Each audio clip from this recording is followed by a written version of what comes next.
Welcome, everyone. If you're a modern professional, I'm willing to bet you're deeply familiar with that feeling of just being overwhelmed, right? We live in a world of endless notifications, overflowing inboxes, and this constant, crushing pressure to simply do more. But what if the antidote to modern burnout isn't some new productivity app, but actually an ancient philosophy? In this explainer, we're going to transform that professional overwhelm into optimized living. We're going to build a curated toolkit of Japanese philosophy that you can apply directly to your workday, your career, and honestly, your life. Okay, let's dive into this. Take a look at the question here. Could the secret to living well really be distilled down to just 7 words? 7 concepts? Now, think of this explainer not as some abstract history lesson, but as a highly practical, continuous narrative for your own self-improvement. We're going to walk through 7 distinct Japanese concepts that, when you combine them, create an absolute masterclass in living and working with real intention. Section 1. Finding your true purpose. So, before we can optimize our daily habits, we absolutely have to establish our internal foundation. Think of it like building a house. You wouldn't pick out your paint colors before pouring the concrete, right? That foundation is Ikigai. Translated roughly, it means your reason for being. It's this beautiful intersection of what you love, what you're good at, what the world needs, and what you can get paid for. For knowledge workers trying to navigate a chaotic, fast-paced world, Ikigai acts as a necessary compass. When those emails are piling up and deadlines are looming, remembering your core purpose is what keeps you grounded. It's the why that makes the what and the how completely worthwhile. Section 2. Fueling mind and body. All right, now that our core purpose is established, how do we actually sustain the physical and mental energy required to pursue it? We got to fuel the machine. Let's start with harahachibu, which simply means to eat until you're about 80% full. Think of it like filling your car's gas tank. You want to fill it up so the car runs smoothly, but if you keep pumping gas until it's right at the absolute brim, it's going to spill over, cause a mess, and maybe even damage the paint. Well, your body works the exact same way. And this brilliantly illustrates a common trap we literally all fall into.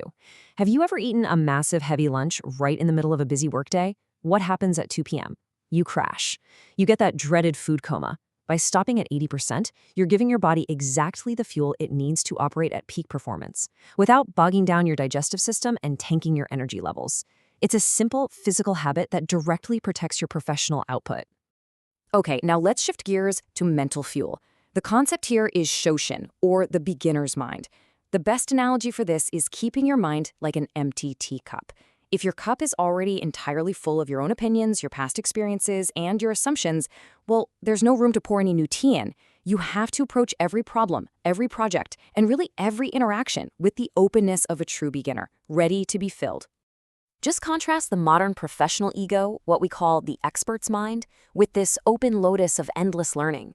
The expert believes they already know it all, right? They're rigid, defensive, and constantly stressed out about maintaining their status. But by letting go of that exhausting need to be an expert all the time, you embody shoshin. You open the door to continuous, stress-free learning. You basically become a sponge. You adapt faster, you innovate better, and frankly, you become a whole lot more pleasant to work with.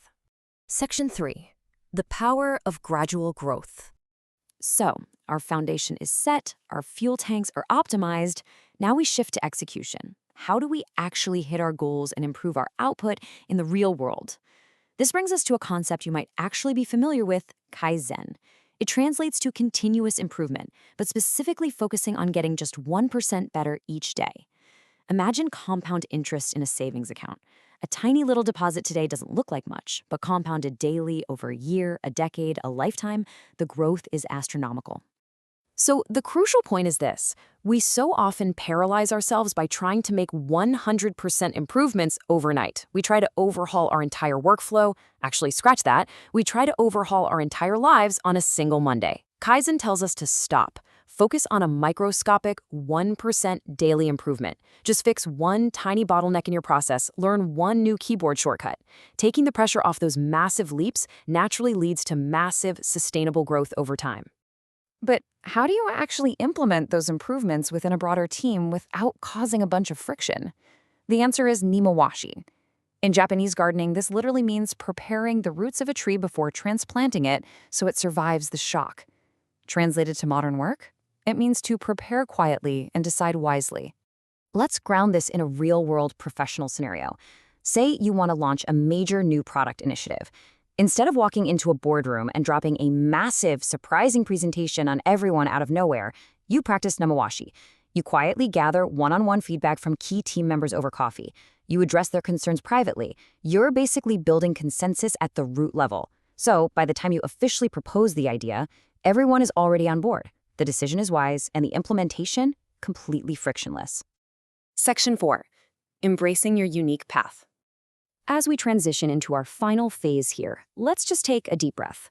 We've talked about purpose, we've talked about execution, but now we absolutely must talk about self-acceptance and releasing that immense pressure of comparison that plagues so many careers. Now, what's really interesting about this slide is the concept of wabi-sabi. Think of a broken ceramic bowl repaired with gold. It's a worldview centered on accepting transience and imperfection. Those cracks don't make the bowl ugly. They make it beautiful and entirely unique.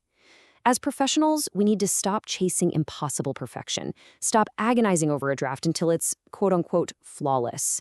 We need to appreciate the beauty in the messy, flawed, distinctly human process of creating and working. And finally, we have ubaitori. This is perhaps the most vital reminder for any modern worker scrolling through social media today. Ubaitori simply means growing at your own pace. It is an urgent reminder to stop comparing your Chapter 1 to a competitor's Chapter 20. I absolutely love this analogy. View your career as an orchard. In a traditional Japanese garden, you have cherry trees, plum trees, peach trees, and apricot trees. They all bear beautiful fruit, but they blossom in entirely different seasons. You might be a late-blooming plum tree, constantly comparing yourself to an early-blooming cherry tree, wondering, what is wrong with me? Listen, nothing is wrong. You're just in a different season. Grow at your own pace. Section 5. Summary and final thoughts. All right, let's bring all of these distinct concepts together into one cohesive strategy.